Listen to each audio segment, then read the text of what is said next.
오늘 성경 말씀은 에스더 4장 16절입니다. 에스더서는 유다가 바벨론 포로로 잡혀간 후에 나라가 바뀐 바사를 통치한 아하수에로 왕 때에 벌어진 사건입니다. 이 아하수에로 왕 세상 역사 기록에는 크세르크세스 1세라고 기록되어 있는데 이 크세르크세스 1세는 과거 우리나라에 개봉된 300이라는 영화에 나온 인물이기도 합니다. 본문에 나오는 이야기는 여호수아와 스룹바벨을 대표로 한 1차 포로 귀환과 에스라를 대표로 한 2차 포로 귀환 사이에 벌어진 사건입니다. 그 내용은 한 사람으로 인해 유대 민족 전체가 다 멸절된 위기에 처한 이야기입니다. 이 사건을 통해 하나님의 섭리와 에스더의 믿음을 알아보겠습니다. 먼저 사건의 배경으로 에스더 3장 1절 2절을 보면 그 후에 아하수에로 왕이 아각 사람 함무다다의 아들 하만의 지위를 높이 올려 모든 함께 있는 대신 위에 두니 대궐문에 있는 왕의 모든 신복이 다 왕의 명대로 하만에게 꿇어 절하되 모르드게는 꿇지도 아니하고 절하지도 아니하니 라고 말하고 있습니다. 아하수에로 왕은 하만을 높이고 모든 신복들을 그에게 꿇어 절하게 했습니다. 그런데 모르드게는 왕의 명령을 거역하여 하만에게 꿇어 절하지 않았습니다. 이것에 대해 대부분의 주석가들은 하만에게 꿇어 절하는 것을 신적인 경배의 표시라고 말합니다. 그래서 모르드게는 믿음이 있었기 때문에 우상에게 절하지 않은 것으로 말합니다. 진짜 모르드게가 그런 믿음이 있었을까요? 그렇다면 몇 가지 반문할 것이 있습니다. 첫째, 왜 에스더를 유대인에게 시집 보내지 않았을까요? 유대인들은 포로 당시에도 선민 사상이 있었기 때문에 자기들의 혈통을 지키기 위해 같은 민족끼리 결혼시켰습니다. 그래서 모르드게가 하나님에 대한 믿음이 있었다면 에스더를 자기 민족에게 결혼시켜야 했습니다. 둘째, 왜 신분을 숨기면서까지 이방 왕에게 시집 보냈을까요? 자기는 유다인이라고 절하지 않으면서 사촌 동생은 신분을 숨기면서까지 결혼을 시킨 것은 믿음이 있는 사람이라고 보기 힘듭니다.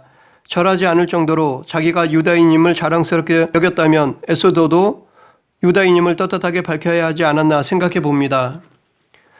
무엇보다도 성경에는 아하수에로 왕이 하만을 신격화시켰다고 말하고 있지 않습니다. 단지 높이고자 했고 그에 대한 존경의 표시로 꿇어 절하게 했을 뿐입니다. 이런 명령은 당시에 왕이 베풀었던 상급 중에 하나였습니다. 나중에 모르드게도 왕복을 입고 왕의 마차를 타고 사람들 앞에서 존귀함을 받았습니다. 이때 모르드게가 신격화된 것이 아니라 존귀하게 여김받은 것은 단지 왕의 상급이었습니다. 하만도 마찬가지였을 것입니다. 그러므로 모르드게의 이러한 행위는 믿음에서 왔다고 보기는 힘들다고 생각합니다. 그러면 왜 모르드게는 아각 사람 함무다다의 아들 하만에게 꿇어 절하지 않았을까요? 이것에 대해 에스더 3장 4절 상반절에서는 날마다 권하되 모르드게가 듣지 아니하고 자기는 유다인임을 알렸더니 라고 말하고 있습니다. 모르드게가 절하지 않은 것은 자기가 유다인이었기 때문인데 여기서 유추해 볼 수 있는 것은 모르드게와 하만은 과거서부터 민족적으로 서로 원수지간이었기 때문입니다. 이런 이유로 모르드게는 하만에게 절하지 않았을 것입니다. 과거 아말렉이 출애굽한 이스라엘 백성들의 행군 대열에 후미를 공격하는 비열한 행위에서 시작되었습니다. 이후에도 아말렉 족속은 이스라엘을 대적하며 괴롭혀 왔습니다. 그래서 하나님은 사울 왕 때 이들을 진멸하려고 하셨는데 사울 왕이 불순종했습니다. 그런데 이런 민족 간의 원수라는 이유로 절을 하지 않았다는 것은 우상숭배 문제가 아니라고 봅니다. 제 생각으로는 사촌 동생을 왕으로 둔 모르드게로서는 원수 같은 아말렉 자손인 하만에게 절한다는 것이 자존심이 상했을 것입니다. 또한 왕후라는 빽이 있기 때문에 그에게 절을 하지 않아도 두렵지 않았을 것입니다. 그래서 이 상황을 저는 모르드게와 하만 간에 서로 민족적 자존심을 건 기싸움이라고 봅니다. 이렇게 보면 모르드게가 하만에게 절하지 않은 것은 왕명을 어길 정도의 자만심이 있었다고 보고 이 사건은 그의 교만함에서 비롯된 것이라 생각합니다. 여기서 잠시 우리가 생각해 볼 것이 있는데 과거 광야에서 이스라엘을 괴롭혔던 아말렉 족속이 오랜 시간이 지나 이스라엘이 하나님의 징계를 당하여 포로로 끌려가 머물고 있던 곳에서도 있었다는 것입니다. 그리고 그곳에서도 하나님의 백성들을 대적하며 진멸하려 하였다는 것입니다. 이러한 사실을 통하여 우리가 깨닫게 되는 것은 악한 원수는 하나님의 백성이 어디에 있든지 함께 있으면서 하나님의 백성을 괴롭힌다는 것입니다. 하나님의 백성을 괴롭히는 악한 원수들의 행위는 세상 끝날까지 계속될 것입니다. 그래서 우리는 언제 어디서나 악한 원수들로 인하여 고통을 당할 수 있습니다. 악한 원수들이 존재하는 목적은 성도를 괴롭히고 파멸로 몰아가기 위해서입니다. 그들은 이 세상에 계속되는 한 이 목적을 결코 수정하지 않습니다. 그는 성도들의 머리에서 면류관을 벗기기 위하여 수단과 방법을 가리지 않습니다. 그래서 베드로는 베드로전서 5장 8절에서 원수 마귀를 두루다니며 삼킬 자를 찾는 우는 사자에 비유하고 있습니다. 그러므로 우리는 언제 어느 곳이나 원수가 우리 가까이 있음을 명심하여 영적 경계심을 늦추지 말고 신앙생활을 해야 할 것입니다. 그러면 모르드게의 자만으로 인해 어떻게 되었을까요? 하만이 모르드게만 죽이는 것이 경하다 하고 아하수에로의 온 나라에 있는 유다인 곧 모르드게의 민족을 다 멸하고자 하더라. 하만도 모르드게가 자기 원수임을 알고 있었기 때문에 그의 행동에 더더욱 화가 났을 것입니다. 그래서 모르드게뿐 아니라 그 민족까지 죽이려 했던 것으로 볼 수 있습니다. 하만은 모르드게와 그의 민족을 멸하기 위해 구체적으로 계획을 세웠습니다. 아하수에로 왕 12년 정월 곧 니산월에 무리가 하만 앞에서 날과 달에 대하여 부르 곧 제비를 뽑아 12월 곧 아다로를 얻은지라. 하만이 아하수에로 왕에게 아뢰되 한 민족이 왕의 나라 각도 백성 중에 흩어져 거하는데 그 법률이 만민보다 달라서 왕의 법률을 지키지 아니하오니 용납하는 것이 왕에게 무익하니이다. 왕이 옳게 여기시거든 조서를 내려 저희를 진멸하소서. 내가 은 1만 달란트를 왕의 일을 맡은 자의 손에 붙여 왕의 부고에 드리리이다. 여기서 하만이 취한 행동을 보면 첫째, 아하수에로 왕 12년 정월 곧 니산월에 무리가 하만 앞에서 날과 달에 대하여 부르 곧 제비를 뽑아 12월 곧 아다로를 얻은지라. 하만은 자기 마음대로 하지 않고 그의 민족 신의 뜻을 알아보았습니다. 이처럼 하만은 우상에 대한 신앙심이 깊었고 전통을 중시했습니다. 둘째, 아하수에로 왕에게 아뢰되 한 민족이 왕의 나라 각도 백성 중에 흩어져 거하는데 그 법률이 만민보다 달라서 왕의 법률을 지키지 아니하오니. 하만은 악한 지혜를 발휘하여 유다 민족을 멸하는 것을 정당화시켰습니다. 전혀 양심의 가책 없이 떳떳하게 죽이려 했습니다. 하만은 거짓말로 유다 민족을 멸하는 것을 합법화했습니다. 셋째, 내가 은 1만 달란트를 왕의 일을 맡은 자의 손에 붙여 왕의 부고에 드리리이다. 당시 바사는 전쟁으로 인한 국고의 손실이 컸습니다. 그래서 하만은 자기 개인 재산으로 국고를 채워주었습니다. 에스더 7장 4절에 보면 그것을 알 수 있습니다. 에스더는 왕에게 나와 내 민족이 팔려서 죽임과 도륙함과 진멸함을 당하게 되었나이다. 만일 우리가 노비로 팔렸더라면 내가 잠잠하였으리니 그래도 대적이 왕의 손해를 보충하지 못하였으리이다 라고 말했습니다. 여기서 하만이 왕의 손해를 보충하려 했다는 것을 알 수 있습니다. 왕의 기분을 맞추었습니다. 이처럼 하만은 상대의 약점을 이용할 줄 알았습니다. 자기의 목적을 이루기 위해 전략이 뛰어난 사람이었습니다. 이 같은 하만의 계획에 대한 모르드게는 이 모든 일을 알고 그 옷을 찢고 굵은 배를 입으며 죄를 무릅쓰고 성중에 나가서 대성통곡하며 대궐문 앞까지 이르렀으니 모르드게는 하만의 계획을 듣고 괴로워했습니다. 아마도 자기 잘못으로 인해 이렇게 자기 민족까지 죽을 위기가 벌어진 사건에 대해 책임감을 느꼈을 것입니다. 그래서 그는 이 문제를 해결하고자 사촌 동생인 왕후 에스더에게 벌어진 상황에 대해 알리고 에스더한테 왕에게 가서 유다 민족을 살려달라고 부탁하라고 전했습니다. 그런데 처음에 에스더는 모르드게의 부탁을 거절했습니다. 왜냐하면 자칫 잘못하면 죽을 수가 있었기 때문입니다. 그래서 에스더는 사람을 모르드게에 보내 왕의 신복과 왕의 각도 백성이 다 알거니와 물론 남녀하고 부름을 받지 아니하고 안뜰에 들어가서 왕에게 나아가면 오직 죽이는 법이요 왕이 그 자에게 금호를 내어 밀어야 살 것이라. 이제 내가 부름을 입어 왕에게 나아가지 못한 지가 이미 30일이라 하라 라고 전했습니다. 에스더는 자신에 대한 왕의 애정이 예전 같지 않아서 거절했던 것입니다. 이런 상황에 만일 법을 무시하고 왕에게 나아가게 되면 생명을 보존할 수 있을지 장담할 수 없었습니다. 이것은 모르드게의 당부를 완곡하게 거절한 것인데 당시 법적으로 왕의 부름 없이 왕에게 나아간 자가 생명을 부지하기 위해서는 왕이 긍휼히 여기고 금호를 내밀어야만 하였습니다. 따라서 만일 에스더에 대한 아하수에로 왕의 애정이 식었다면 에스더가 생명을 보존할 수 없는 일이었습니다. 그런데도 모르드게는 에스더에게 너는 왕궁에 있으니 모든 유다인 중에 홀로 목숨을 건지리라 생각하지 말라 라고 협박했습니다. 모르드게의 말대로라면 에스더 자신은 왕궁에 있으니까 하만의 흉계에서 안전할 것이라고 생각하였을 것이라고 볼 수 있습니다. 하지만 에스더가 실제 이렇게 생각하였다고 보기는 어렵습니다. 에스더는 그렇게 이기적인 사람이 아니었습니다. 그 증거로 에스더 4장 4절에 보면 에스더는 시녀와 내시들이 나와 구할 때 심히 근심하였다라고 말하고 있는데 여기서 시녀와 내시들이 에스더에게 구한 내용이 무엇인지는 나타나지 않습니다. 그러나 전후 문맥으로 추측해보면 시녀와 내시들은 모르드게와 수산성에 거주하는 유다인들이 금식하며 베옷을 입고 울부짖는 것에 대하여 에스더에게 구하였을 것입니다.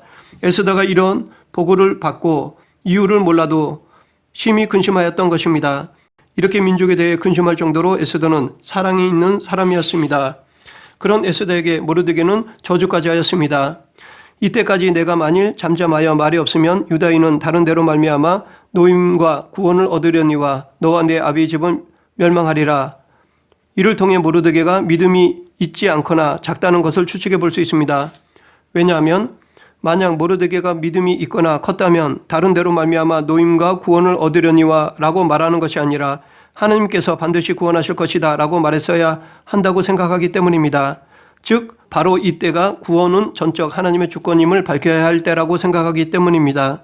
그런데 하나님을 내세울 결정적인 때에 정작 하나님을 내세우지는 않고 엉뚱하게 다른 데로 말미암아 노임과 구원을 얻으려니와 라고 말했습니다. 또한 모르드게는 에스더에게 내가 왕후의 위를 얻은 것이 이때를 위함이 아닌지 누가 아느냐라고 말했는데 여기서 모르드게가 믿음이 있었다면 하나님께서 너에게 왕후의 위를 얻게 하신 것이 라고 말했어야 한다고 봅니다. 그러나 하나님의 주권을 말하지 않았습니다. 오히려 이 말은 에스더에게 왕후의 위로 세운 주체가 은근히 자기임을 비추는 뉘앙스가 있습니다. 그래서 내가 너를 왕후로 만든 것이 이때를 위한 것이라 라고 들리기도 합니다. 이처럼 모르드게는 하나님에 대한 믿음보다는 왕후 에스더를 이용해서 이 문제를 해결하려 했던 것으로 보입니다. 반면에 오히려 이런 그의 말에 에스더는 믿음으로 반응하고 있습니다. 16절에서 당신은 가서 수산에 있는 유다인을 다 모으고 나를 위하여 금식하되 밤낮 3일을 먹지도 말고 마시지도 마소서. 나도 나의 시녀와 더불어 이렇게 금식한 후에 규례를 어기고 왕에게 나아가리니 죽으면 죽으리이다 라고 하였습니다. 여기서 에스더의 믿음을 찾아볼 수 있습니다. 첫째, 에스더는 자기를 위해 금식할 것을 강구했습니다. 즉 자기를 위해 기도해 주길 구했습니다. 왜냐하면 에스더는 기도가 문제의 해결 방법임을 알았기 때문입니다. 그래서 전심으로 기도했고 함께 기도해 줄 것을 강구했습니다. 이처럼 에스더는 기도하는 사람이었습니다.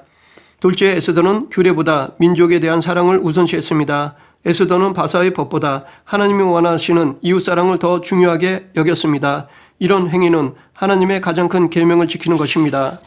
이처럼 에스더는 말씀에 순종하는 사람이었습니다. 셋째, 에스더는 이 상황을 하나님의 뜻으로 받아들였습니다. 그래서 혹 하나님께서 자기 기도를 들어주지 않아서 죽게 되더라도 그것을 하나님의 뜻으로 받아들이겠다고 고백한 것입니다. 이처럼 에스더는 이 문제에 대한 결과를 전적으로 하나님의 섭리에 맡겼습니다.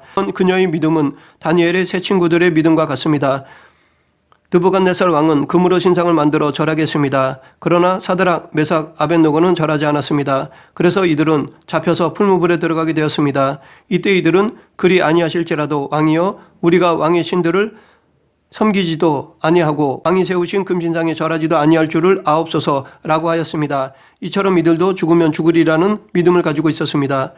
이러한 죽으면 죽으리라는 각오로 왕에게 나간 에스더는 죽기는커녕 오히려 왕에게 국류를 얻고 사랑을 받았습니다. 왕은 부르지도 않은 에스더가 자기에게 나왔을 때 그녀에게 금호를 내밀어 그녀를 용납하는 것은 물론 그녀에게 무슨 소원이 있는 것으로 짐작하고 나라의 절반이라도 주겠다고 하며 그녀의 소원을 들어줄 것을 거듭 약속하였습니다. 결국 에스더는 죽으면 죽으리이다라는 결단으로 말미암아 왕의 사랑도 회복하고 원수도 처단하여 민족을 멸절의 위기에서 구할 수도 있었습니다.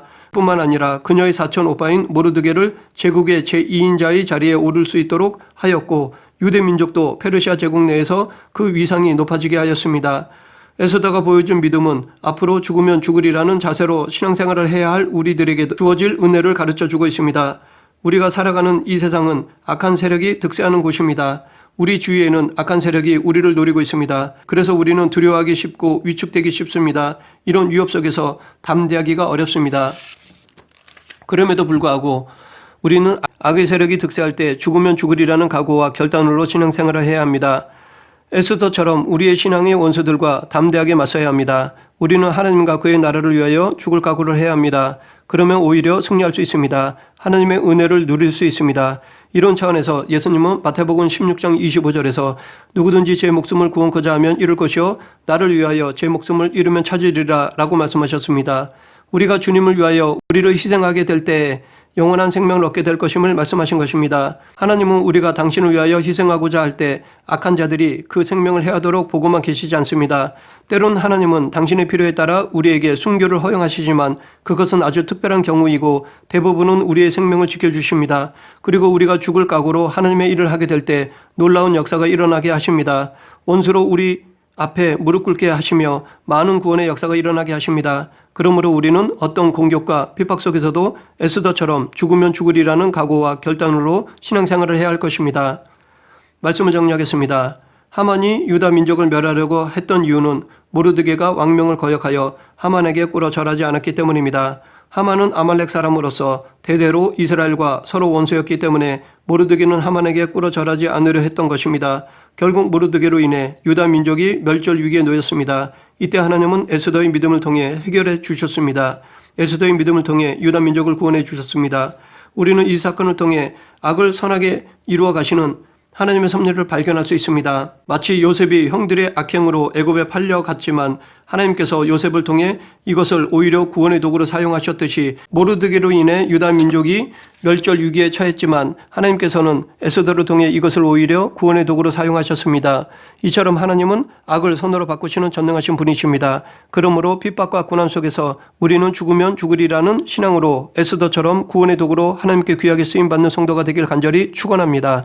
기도하겠습니다. 사랑과 은혜가 풍성하신 하나님 아버지, 오늘도 저희들을 사랑하셔서 이 자리에 나오게 하여 주심을 감사드립니다. 비록 부족하지만 저희들을 통해 하나님의 전능하심을 드러나게 하시고 어떠한 상황 속에서도 믿음이 흔들리지 않게 하여 주시옵소서. 죽으면 죽으리라는 믿음을 가지고 주어진 상황에서 이겨내게 하시고 문제보다는 하나님을 바라보게 하여 주시옵소서. 예수님 이름으로 기도드립니다. 아멘.